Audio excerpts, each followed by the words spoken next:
Next one. Buva SKG 2 sterren.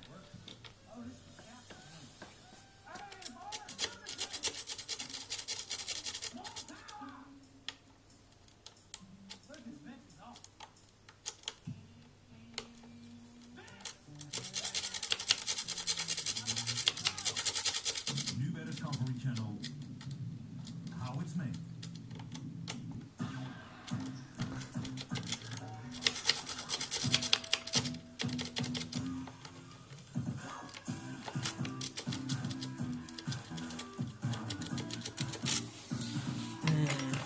Wouldn't work.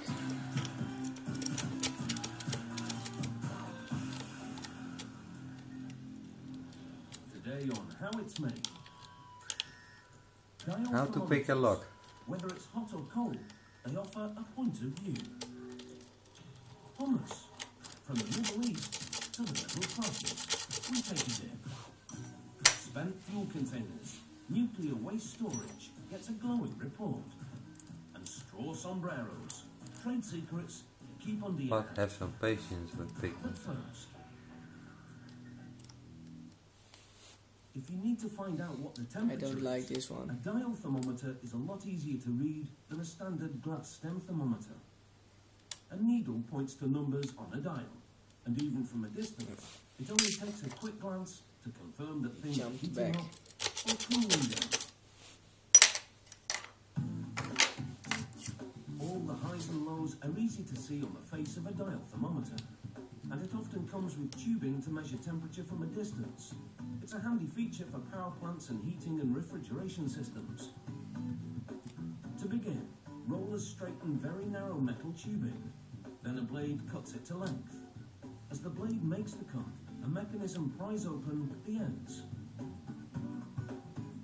Next, a worker inserts the fitting into a much wider tube that will become the sensor bulb.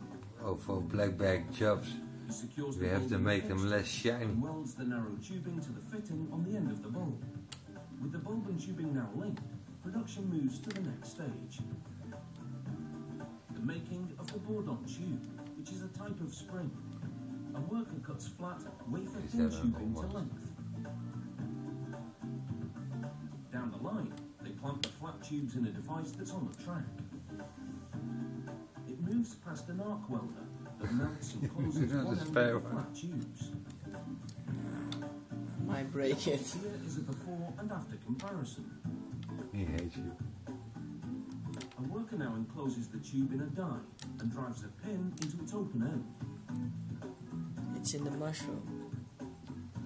This widens and redefines the opening. Voor de Hollanders een paddenstoel, maar He slides it over another pin and activates a mechanical punch press.